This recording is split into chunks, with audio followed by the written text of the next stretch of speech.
bastante, né, em cima da família, em cima dessa palavra rema, alguns conhecem como mindset, né, essa questão de restaurar o altar de Deus na família, que é uma frase muito forte, né, um altar, né, a primeira vez quando eu ouvi essa frase, restaurar o altar de Deus na minha família, o que veio à minha mente foi um período em que eu trabalhava em um determinado banco, né, aqui em São Paulo, e às sextas-feiras a gente ia comer num restaurante de japoneses, né, a gente ia comer peixe, foi ali que eu aprendi a gostar de peixe, e quando nós entrávamos dentro do restaurante, né, acima da porta de entrada, assim, você entrava, você não conseguia ver, né, mas acima do batente da porta havia um altar, né, os japoneses, né, têm essa cultura, né, não todos, mas a maioria dos japoneses têm uma cultura, né, exatamente de colocar a foto de entes queridos que já partiram, né, e eles colocam alimentos ali, né, exatamente, né, para relembrar eles, né, para estar perto ali, tudo. Não estou aqui falando tá errado, certo, né, estou apenas lembrando isso. É um altar, né, ali tinha um altar à família, certo? Também, quando eu vi essa frase, né, veio também a minha memória, né, porque eu sou filho de nordestinos, filhos de pernambucanos, né, eu nasci em São Paulo, mas me criei na infância em Pernambuco, na cidade dos meus pais.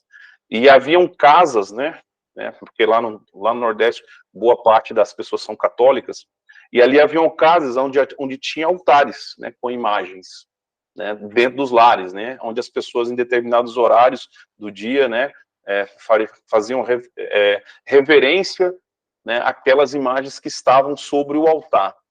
Então, quando veio essa frase, a primeira vez, me veio essas duas lembranças, né, de altares dentro da casa, né, e aí mesmo, e muitas vezes a gente não tem, né, um lugar de altar a Deus, né, a gente não tem um lugar que marque, né, exatamente isso, né, e às vezes a gente nem entende que a casa pode ser um lugar de altar, né, certo? E hoje essa aula aqui a gente vai falar sobre o primeiro local de culto, né, exatamente aonde aconteceu, né, o primeiro local de culto. Existe algo, né, na teologia que é chamado de primeira menção, né? Primeira menção é o termo, depois você procura na internet, você vai localizar. E que é exatamente quando, né? Que é quando a gente procura na Bíblia a primeira vez com a palavra citada. Por isso que o termo é primeira menção. E algumas pessoas deram o nome de lei da primeira menção. Então, exemplo, eu vou dar um exemplo para vocês. Em que momento na Bíblia, né, a gente é falado que houve a morte de um animal, né, um sacrifício, né? Aí indiretamente você encontra a citação de que Deus, né, deu a Adão e Eva após o pecado peles de animais para que trocassem pelas folhas, né, que eles tinham coberto.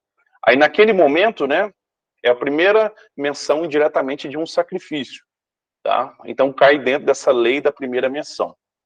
Só que não é simplesmente você encontrar na Bíblia a primeira vez que é citado algo, né? É exatamente você entender o contexto no qual foi citado aquilo, né? A questão geográfica, o local, o significado do nome do local, né? Por quê? Porque o conceito no qual Deus fez aparecer aquela palavra a primeira vez, né?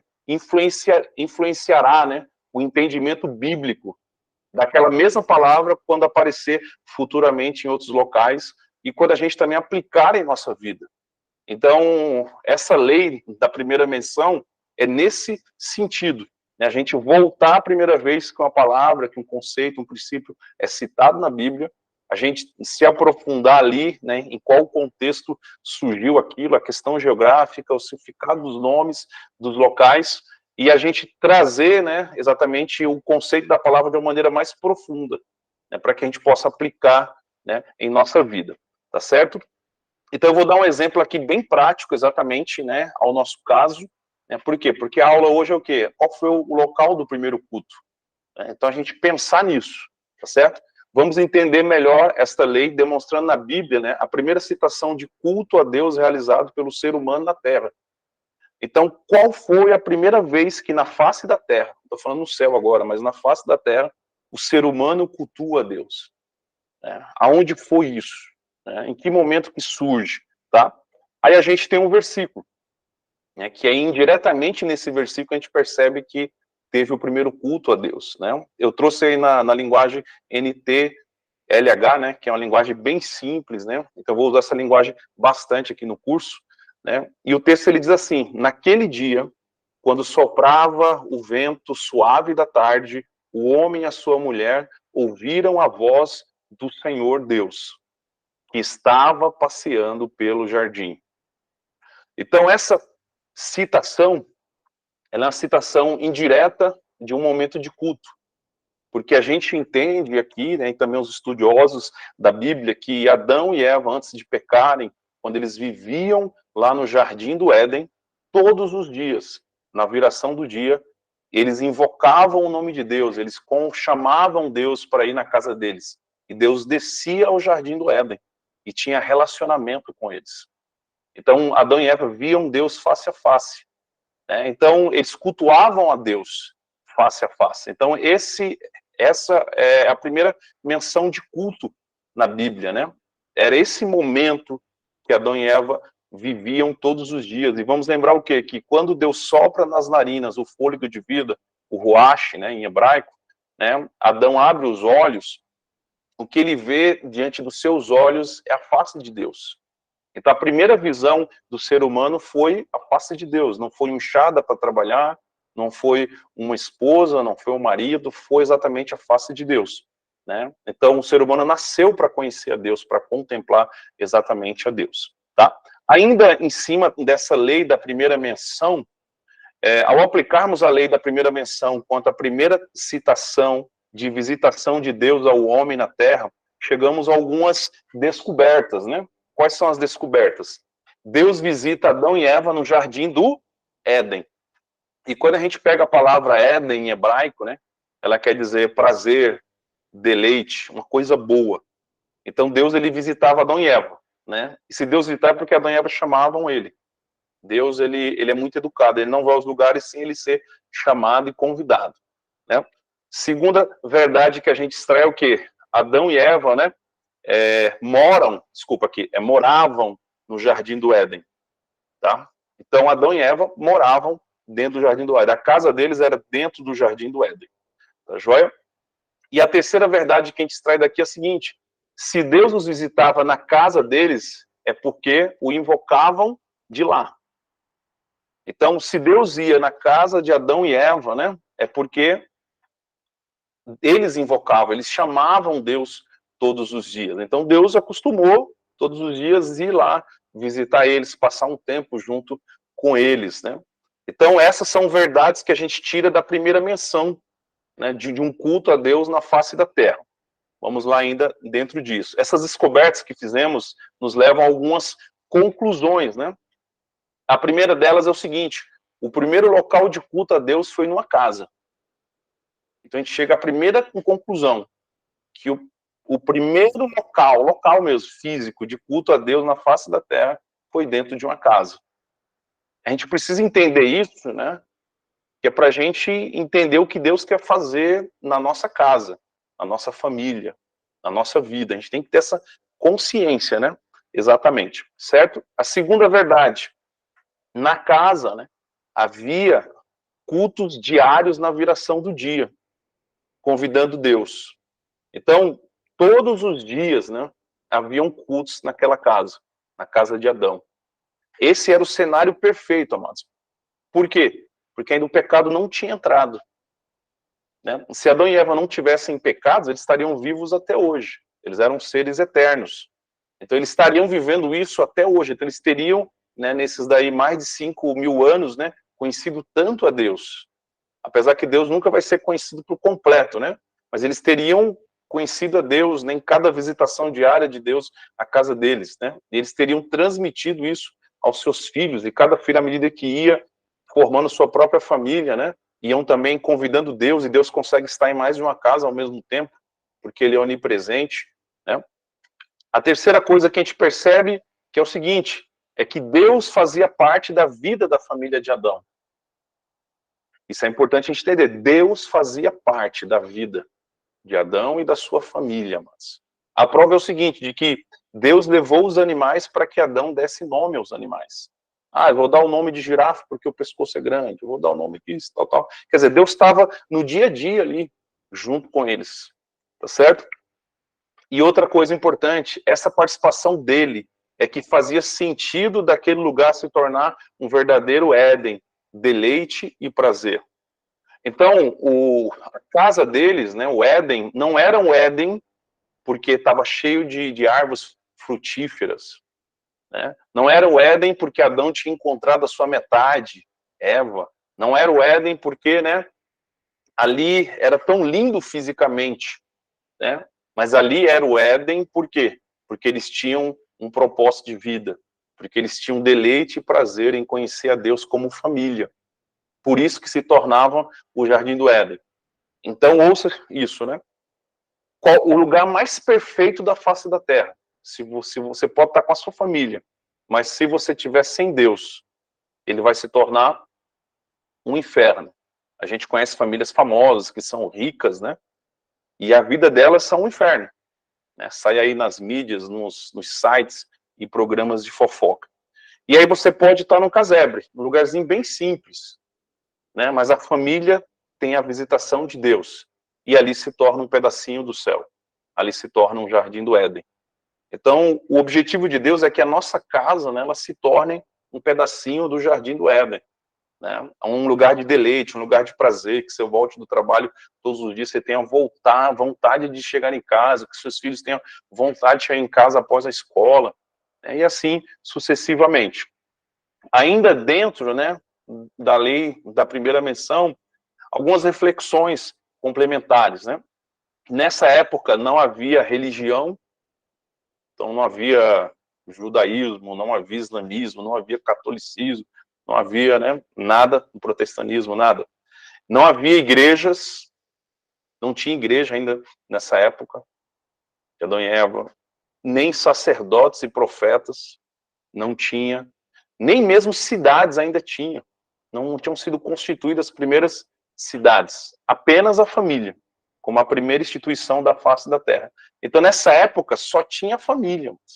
Primeiro a família de Adão e Eva, e depois cada um dos seus filhos foram formando, né, as suas próprias famílias. Então, nessa época não tinha, né, essas outras instituições. E como Deus iria se manifestar se não havia uma igreja, se não havia um templo, né, se não havia uma sinagoga, se não havia um tabernáculo, né, como Deus iria se manifestar? Ele projetou inicialmente, na origem de tudo, ele se manifestar dentro dos lares, né, através ali dos cultos domésticos, através ali da busca que aquela família tinha de conhecer a ele. Outra coisa que a gente percebe é o seguinte, nesse contexto é que se faz todo sentido, 2 versículos com palavras diretas de Jesus no Novo Testamento. Então a gente vai entender esses versículos agora à luz da lei da primeira menção. Então, o primeiro versículo é esse daqui, Mateus 6,6. O que é que diz? Palavras de Jesus. Mas você, quando orar, vá para o seu quarto. Ouça, quarto. Quarto é onde? Numa casa. Então ele não fala assim, quando você orar, vá para o templo. Quando você orar, vá para a sinagoga. Quando você orar, vá para o prédio da igreja. Aqui está falando o quê? Mas você, quando orar, vá para o seu quarto. Feche a porta e ore ao seu pai, que não pode ser visto. E o seu pai que vê o que você faz em segredo, lhe dará recompensa. Olha o que Jesus está dizendo. A sua casa, o seu quarto, pode ser um lugar de relacionamento com Deus. Pode não, deve ser. São palavras de Jesus, não são palavras minhas, né? Então o que a gente percebe? Nossa casa, o quarto, é lugar de adoração individual.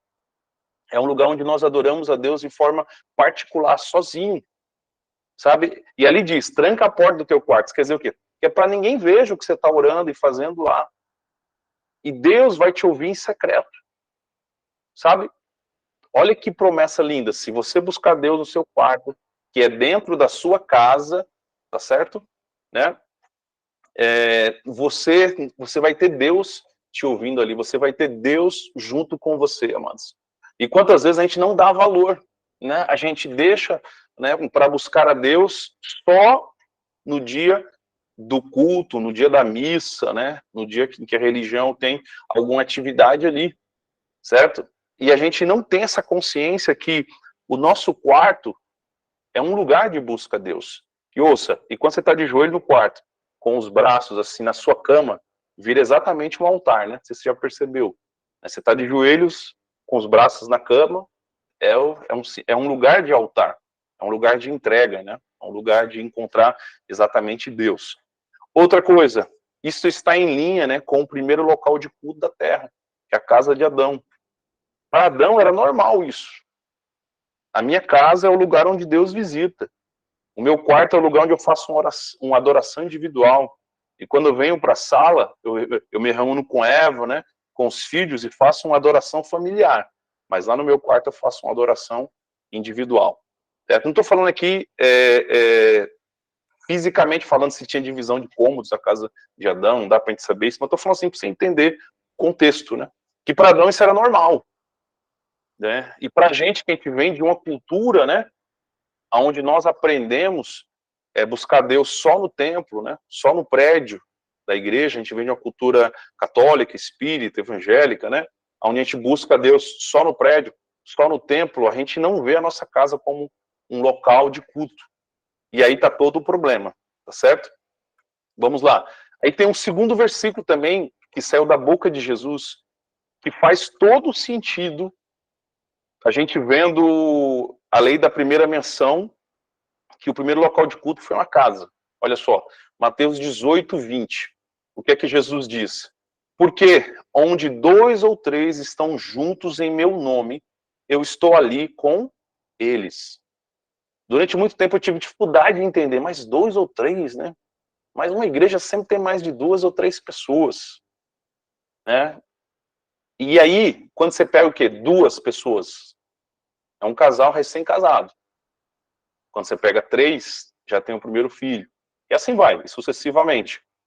É também, né, creio eu, né, uma citação, né, em que Jesus está dizendo sobre as famílias, né?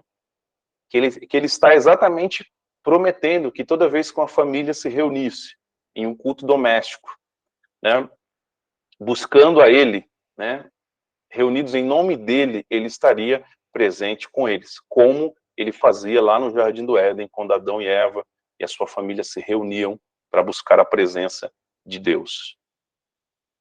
Amém? Eu sei que é muita coisa, gente, mas vamos devagar, tá? Assim, à medida que eu ia...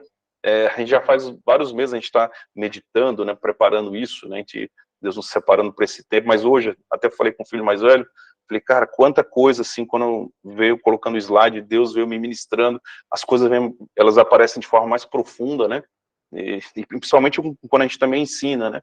Então, assim, para mim também, assim, é outra visão, é outro mundo, né, entender exatamente, né, principalmente essa lei da primeira menção, né, é você ir em cada contexto, né, em cada palavra, quando ela surge a primeira vez, tentando entender ali como ela surgiu, amém? E aí dentro disso, né, aí fica dúvidas na cabeça, né? Então não vou mais buscar lá, né, a minha religião lá no templo, eu não vou lá para o culto, eu não vou para a missa, não vou para lugar nenhum. Quando a gente vai estudar a Bíblia, né, a gente percebe que existem o quê? 3 tipos de cultos, tá? E aí, a gente vai estar agora nos debruçando em cima disso, né? Não podemos confundir achando que só é possível cultuar a Deus num prédio de igreja. Lá também nós cultuamos, mas não é apenas lá, certo? Muitos de nós nos tornamos religiosos, onde só cultuamos a Deus no prédio e nos esquecemos que existem outros tipos de culto. Por que a nossa vida não está do mesmo jeito? Por que a nossa família está passando lutas e problemas? Porque muitas vezes, mas eu sou da religião tal, eu estou indo lá no culto, eu estou indo na missa. Só ir lá não muda a sua vida. Porque você ouve os ensinamentos de Deus lá, mas você não coloca eles dentro de você, e você não traz eles para casa, e você não compartilha dentro da sua casa aqueles ensinamentos. Então você é simplesmente um religioso, certo? E a gente percebe o quê? Que existe uma diferença, né, entre exatamente a religião e o relacionamento. E Deus é uma pessoa, né?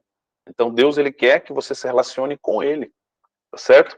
Então a gente tem o quê? A gente tem um culto privado, que é um culto individual seu, né? Conforme Mateus 6,6 que a gente leu, né? Tranca a porta do teu quarto, né? E é uma coisa maravilhosa o quê? Quando você tranca a porta do seu quarto, você tem um tempo com seu pai, né? E quantas vezes a gente não tem esse tempo com Deus, a gente solta as nossas dores, o nosso nervosismo diário, né, em cima do cônjuge, em cima dos filhos, em cima dos pais, a nossa ansiedade, a nossa preocupação, e nós tínhamos que lançar diante de Deus, e a Bíblia diz, né, que é para a gente lançar diante dele, né, as nossas ansiedades, nossas preocupações, nossos anseios, e a gente não está fazendo isso. E ali, nesse momento do culto privado, né, do nosso quarto, a gente também tem a oportunidade, o quê? De colocar os joelhos no chão. E a gente tem o quê? A gente tem um ser, né, com seu exército, que é o diabo e seus anjos, que não querem a gente bem, que querem a gente longe de Deus, que quer a nossa família destruída, o nosso casamento destruído, a relação com os nossos pais, com os nossos filhos quebrada. Então, o diabo vai fazer de tudo para destruir a gente. Mas quando a gente está no culto privado, né, no culto sozinho no quarto, e a gente coloca os joelhos no chão, não sei se você percebeu, mas os dois joelhos é como se fossem dois canhões apontados para o inferno. E ali, enquanto você está chorando a Deus, clamando a Deus por interferência no seu casamento, clamando a Deus por interferência na relação com seus filhos, com seus pais, clamando a Deus, você que é solteiro, para que Deus te traga, né, alguém que vai te aproximar mais dele, vai te ajudar, e que vocês vão se unir com um propósito para constituir uma família diante dele. Os seus joelhos estão apontados para o inferno, né? E estão bombardeando o inferno, tá? Então é super, hiper necessário diariamente esse culto privado, né? Que alguns chamam de devocional, momentos de reflexão, oração, e aí vai. A gente tem um segundo tipo de culto, que é o culto familiar, que é exatamente Mateus 18:20, onde estiverem dois ou três. É uma referência também à família. Então a gente precisa o quê? Termos cultos dentro da nossa casa, tá? O ideal é culto diário, mas às vezes a família é tão agitada, um trabalha no horário, outro trabalha no outro. Eu conheço aqui pessoas que trabalham à noite, né? Enquanto o marido está à noite, a esposa está de dia, o filho está estudando, o filho está na faculdade, então tem aquela correria toda, né? Então, mas você pode fazer o quê? Pelo menos um culto familiar uma vez por semana, que é o que a gente fazia aqui em casa, né? A gente fazia mais na sexta-feira, né? E a gente chamava de noite da família, culto doméstico. A gente vai falar disso em aulas posteriores, né? A gente fazia esse culto, né? Os meninos ainda pequenos, e ali cada um trazia um versículo da Bíblia, cada um escolhia uma música a tocar, né? Cada um fazia uma oração, tudo aquilo, a gente invocava o nome de Deus para dentro da nossa família. Então a gente precisa ter isso como hábito, né? Por quê? Porque se Deus vem para dentro da sua casa, é como se a luz chegasse onde há trevas. E aonde a luz está, não tem como as trevas permanecer. Não sei se você percebeu, se você acorda de madrugada e você vai para algum cômodo e está tudo escuro, mas se você tocar o interruptor, uma luz ilumina todas as trevas. Se você pegar uma vela acesa, pode ser a maior escuridão no meio de uma selva, né? A luzinha vai brilhar. A luz é muito forte, né? Então a presença de Deus, né? O próprio Deus dissipa tudo, destrói tudo de mal. O diabo não consegue ficar, né? Os demônios que são enviados para destruir nossa família, nossa casa, eles não conseguem ficar. Não sei se você sabe, mas o inferno ele é bem organizado, né? O diabo tem lá as divisões do seu exército. Então tem demônios que são especializados em traição, tem demônios que são especializados em mágoa, tem demônios que são especializados em mentira, tem demônios que são especializados em discórdia, briga. Então esses seres espirituais vêm para dentro da casa, né? E aí tentam o quê? Manipular a família para que existam esses problemas. E a família, né, venha a se separar. E a gente conhece, né? Você já ouviu falar de personagens famosos aí que já casaram 5 vezes, 4 vezes. E a pergunta é, será que o problema é nas pessoas ou é a própria pessoa que foi separando e casando um monte de vezes, né? Existem seres exatamente espirituais que trabalham, né, para separar as famílias, né? E a gente tem um terceiro culto, que ele é um culto público, que é o culto onde nós nos reunimos com outras pessoas, com outras famílias. Hebreus 10, 25, lá na Bíblia, o que é que diz? Não deixeis de congregar como é costume de alguns. Então, o culto privado, o culto familiar, não invalida a necessidade do culto público. Nós precisamos também do culto público, tá certo?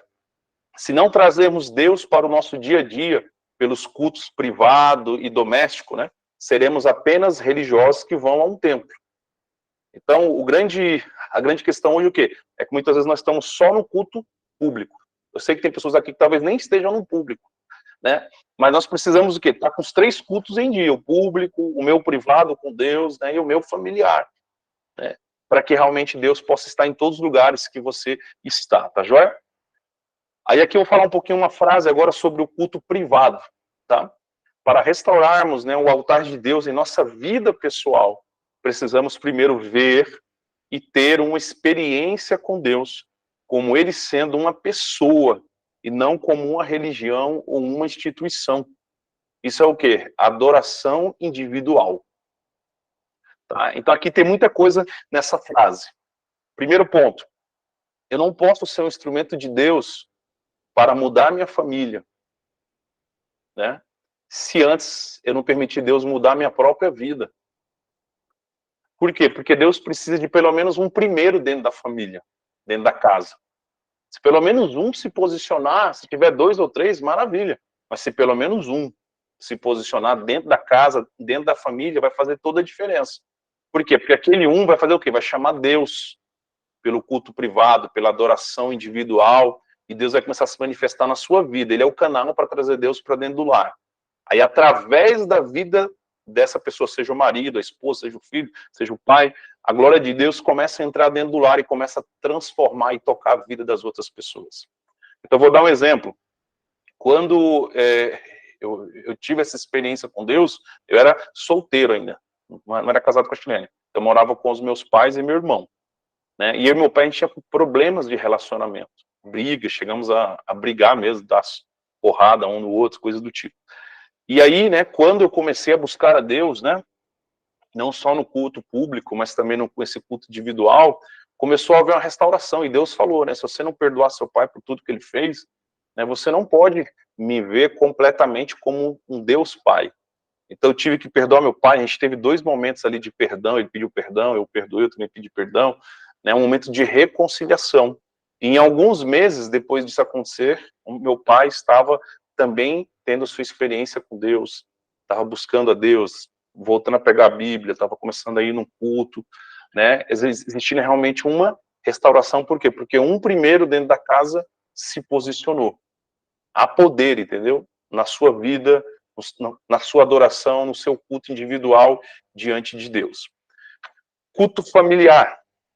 Para restaurarmos o altar de Deus em nossa família, precisamos convidar e trazer Deus constantemente para dentro do nosso lar. Adoração em família, né? Então, se você quer Deus, você precisa começar a trazer Deus para dentro do seu lar. Aí aqui nós nos deparamos com alguns tipos de situação. Qual que é? Vamos supor que você estabeleça um dia por semana para fazer um culto doméstico, um culto familiar. Ah, mas nem todo mundo da minha casa quer participar. Você não tem que forçar. Você faz com quem quer participar. Na minha família, né, meus parentes, eu tenho um relato muito forte, que antes de eu casar, eu fui visitar os parentes lá em Pernambuco, e eu passei em Recife, né, e fiquei na casa de uns primos meus. E esses primos, né, ela, a esposa, ela queria fazer o culto, e ela fazia com os filhos pequenos, mas ele não. Então eu presenciei isso, e eu participei do culto com ela ali, os pequenos na cozinha, enquanto o marido ficava lá na sala, né? E ela fazia fielmente ali e tal, o marido não proibia aquele negócio todo, e ela fazia, né, tal. Em alguns anos, né, o marido dela passou também por uma transformação, né, e aí começou a participar também dos cultos, né, começou também a ter o seu próprio culto privado com Deus, né, começou a ir para o culto público, ir para a igreja, começou a pedir ajuda àquele ministro religioso, e hoje ele é um ministro religioso, né. Então isso quer dizer o quê? Né? O poder daquele culto doméstico, daquele culto familiar, que era só feito pela esposa e pelos filhos pequenos, alcançaram logo o seu marido e o pai dos meninos. depois de alguns meses, depois de alguns anos ali. E houve exatamente uma transformação. Então nós precisamos convidar Deus a vir à nossa casa, por meio do culto. Tá? A gente a gente vai ter uma aula só sobre culto, né? Mas nada impede de já começar, né? Mas a gente vai ter uma aula sobre culto, né? A Shirlene é muito boa nisso, em detalhes, né? De como fazer, vai dar várias dicas, vai ser muito bom isso. Tá joia? E a gente também tem um culto público, né? Aí temos essa frase também. Para, ali está erradozinho ali, para mantermos o altar de Deus em nossa família, precisamos nos manter aquecidos de amor por Deus, tendo comunhão com outras pessoas e famílias que também o busquem, né? Então isso quer dizer o quê? Que a gente não pode ser uma família, uma ilha isolada, né? A gente precisa ter comunhão, relacionamento com outras famílias. Então a gente procura outras famílias para nos reunirmos com essas famílias e fazermos cultos públicos. E aí que entra aquele texto que a gente citou ali há pouco, né, que é Hebreus 10, 25, não deixeis de congregar, como é costume de alguns. Aí, nesse momento, sim, é importante a igreja, nesse momento, sim, é importante o templo, o prédio da igreja, as atividades da igreja, né. Eu, a Shirlene, desde os meninos estarem no útero da Shirlene, né, a gente já estava envolvidos na igreja. Como eu disse a vocês, eu conheci a Shirlene dentro da igreja. Então, os meninos cresceram dentro da igreja, então, eles pequenininhos, eles iam para a salinha, né, e aí tem até um momento engraçado, porque o Davi, que é o mais velho, ele tinha dificuldade de ficar na salinha, né, quando a gente passou a quarentena, os 40 dias e voltamos para o culto, ele não queria ficar lá, bebezinho, um pouco maior, quando ele estava andando nos primeiros meses, na salinha. Então, eu achei que a gente teve que acostumar ele. E como nós fizemos isso? Um domingo ficava eu, domingo ela. Aí eu acho que foram 1 ou 2 meses, mais ou menos, para ele se acostumar. E aí quando a gente ia sair, ele chorava, né? Então a gente voltava, né? E assim fomos. E aí ele foi se acostumando. E aí quando chegou a hora que veio o irmão dele, o Israel, né? Então ele pegava na mão do irmão dele, já levava o irmão dele já para a salinha. Então o irmão dele não passava por essa fase de adaptação, né? Eles cresceram dentro da igreja, né, se envolveram com as atividades da igreja, né, os dois são músicos, e aí vai. Então isso quer dizer o quê? É importante, né, conheceram pessoas, né, famílias, outras famílias dentro da igreja que têm o mesmo propósito, que são pessoas de bem, né, que são pessoas íntegras, de caráter, né, então isso faz bem, é um lugar sadio, onde todos nós, né, nos reunimos para cultuar a Deus. E esse culto público nos fortalece. Quando a gente vai no domingo, no culto, né, ali, a gente ouve uma palavra, aquela palavra é como um combustível, nós somos um veículo, e a gente, com aquela gasolina espiritual, a gente consegue andar a semana toda. Aí existem igrejas que têm outras reuniões durante a semana, tem reuniões nos lares, né? Então tudo isso vai o quê? Né? São cultos públicos que vai nos fortalecendo com combustíveis, e nos permitem exatamente, né, estarmos fortes, né, estarmos prontos para a batalha, tá certo? Vamos lá aqui? Pessoal, eu vou abrir agora aqui para dúvidas, tá? Esse ponto aqui, a gente vai ter um tempo também de oração, né? Aí as dúvidas vocês têm que colocar no chat, tá bom? Tá joia? Que são muitos alunos, e aí a gente não consegue, né, assim, a gente não consegue, como diz, deixar todos falarem, senão a gente não sai hoje daqui, né?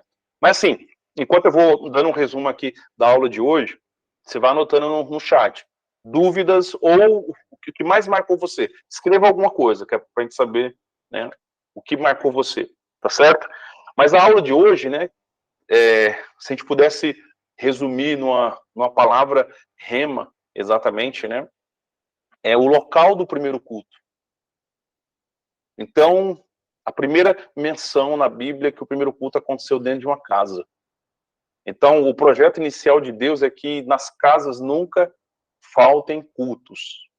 Então, esse é um projeto de Deus, né?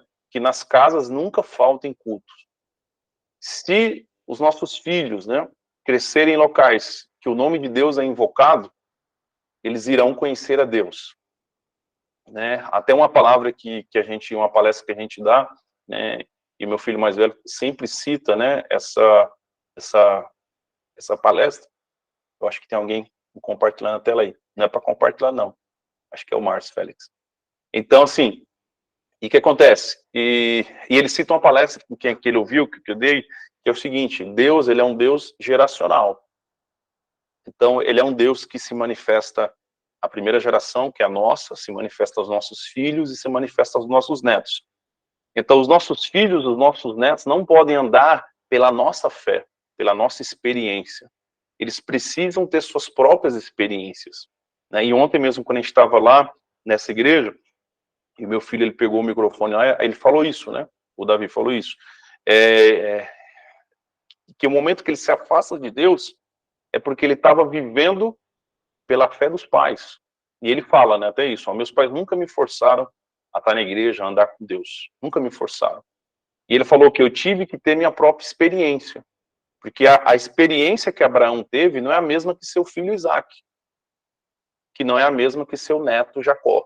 Cada um deles teve uma experiência diferente, né? E ele fala isso, né? Ele falou isso no microfone. Então eu tive que ter minha própria experiência para que eu pudesse me fundamentar em Deus e voltar. Ele teve a experiência dele e hoje ele vive na experiência dele. Ele não vive, ele não mora mais com a gente. Está morando lá na capital por questão de trabalho. Então ele mora lá no apartamento, né? Que é da avó dele, que é minha mãe, que o apartamento quase fica vazio o tempo todo. Então, assim, então ele mora lá, tipo assim, né?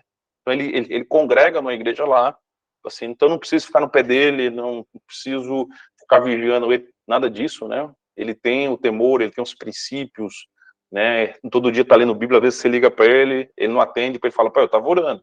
O senhor ligou bem na hora da oração. O senhor ligou bem na hora que eu tava lendo a Bíblia.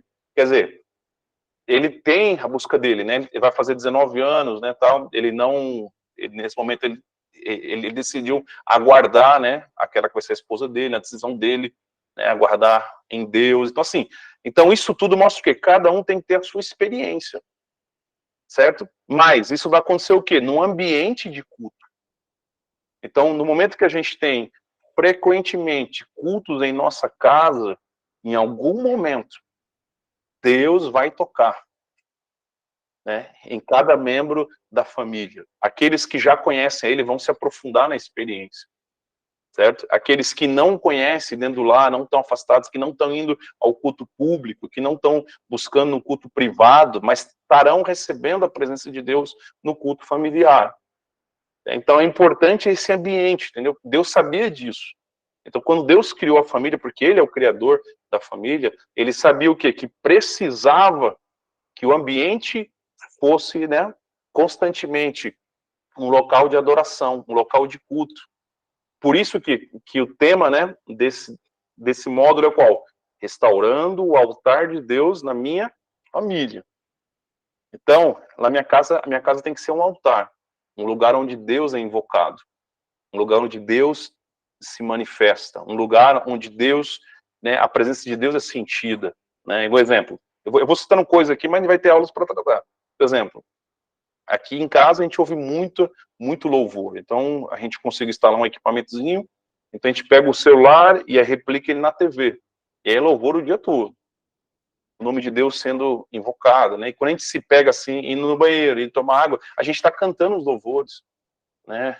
O nosso filho mais novo que mora com a gente está cantando os louvores, a Chilene está lá na cozinha ouvindo os louvores, então cada vez que aqueles louvores estão sendo entoados, né, a presença de Deus está sendo chamada, a presença de Deus está sendo invocada, né? Cada um de nós temos nossos momentos em pegar a Bíblia, em ler, em buscar a Deus. Cada um de nós temos o nosso tempo, né, de oração, temos os nossos votos, os nossos jejuns, né? E depois temos também um momento juntos, né, como família.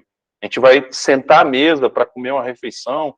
Gente, eu estou citando um monte de princípios aqui, né, que a gente vai trabalhar. Mas a gente senta à mesa para comer uma refeição, a gente faz como Jesus, agradece pelo pão de cada dia um ora, cada dia um agradece, né? Então a gente procura estar sempre falando de Deus, sobre as coisas de Deus, né? Não de uma maneira religiosa, né, mas de uma maneira que ele é uma pessoa, né? Ele é um ser, né, que tem emoções, que tem mente, né? Ele é um ser, né, que se relaciona, né? Então a gente tem como conversar, você entendeu, né? Então assim, então isso tudo é o quê? Lembrando que a minha casa, ela tem que ser um reflexo da primeira casa da humanidade, que é a casa de Adão. Lá foi um lugar de culto a Deus. E no momento que Adão perdeu o culto, a família dele acabou, se destruiu. Eles foram expulsos do Éden. Isso para nós é um simbolismo. Perdeu-se o prazer e o deleite. Os filhos começam a brigar. Caim, que é o irmão mais velho, mata o mais novo, que é Abel. Então há o primeiro assassinato na família, na humanidade, já no começo, né? Então assim, começa um monte de problema, por quê? Porque Adão abandona a presença de Deus, Adão não busca mais. E a Bíblia diz assim, e quando Deus veio naquele horário para o culto, Adão e Eva se esconderam. Quer dizer, já estavam fugindo de Deus. E talvez na sua vida, né, muita coisa está dando errado porque você está fugindo de Deus, e Deus está indo à sua procura, e Deus, ele não desiste de nós, né? Ele não desiste. Às vezes a gente desiste de si mesmo, a gente desiste do casamento, a gente desiste de um filho, a gente desiste dos pais, a gente desiste, né, de ser feliz, mas Deus não desiste de nós, tá certo? Deus não desiste de nós. Amém? Então essa conclusão foi bem longa nela, né? Mas vamos ver aqui os comentários aqui, gente. Amém. O Márcio, ele colocou aqui que a minha casa seja realmente um altar de Deus. Amém, Marcião. Benção, benção. A Luana me marcou a necessidade de priorizar o culto familiar aqui em casa. Maravilha. Josi, né, colocou aqui em casa a adoração é constante sempre. Amém. Ah, tá. Tem mais mensagem aqui para cima. Deixa eu ver aqui. Acho que era. Amém, amém, amém. Amados, a gente vai ter agora, né, um tempo de oração, né, e eu queria, né, desafiar você a colocar aí no chat agora, que a gente vai ler nome a nome, né, o nome de toda a sua família que eu falo que mora na mesma casa, tá? Não é os parentes, que é muito, os parentes seriam muita gente, né? Mas você coloca o nome da sua família agora, aí nessa hora, e a gente vai ter um tempo de oração especificamente, amém? Né? Então você coloca o nome do seu cônjuge, o nome dos seus filhos, o nome dos seus pais, né? Tudo a gente vai orar nesta hora, porque o mais importante, né, é que Deus se manifeste, né, a cada um dos nossos familiares, né? E Ele exatamente, né, dê a eles, cada um deles, uma experiência. Amados, se cada um dos nossos familiares não tiver sua própria experiência, né, não poderemos viver a plenitude do que Deus tem para a nossa família. Porque sempre vai estar faltando alguém à mesa de Deus, né? A Bíblia diz que no céu haverá uma grande mesa, onde vão se sentar os filhos de Deus, somos nós, né? E não pode ter nenhum lugar vago. Outra coisa importante, Noé salvou sua própria família. Salvou sua esposa, salvou seus 3 filhos e suas 3 noras. Então ninguém se perdeu, né? Noé conseguiu salvar toda a sua casa. Então ninguém da nossa família também vai se perder. Mas nós precisamos restaurar o altar de Deus dentro da nossa família, para que a gente veja cada um deles tendo sua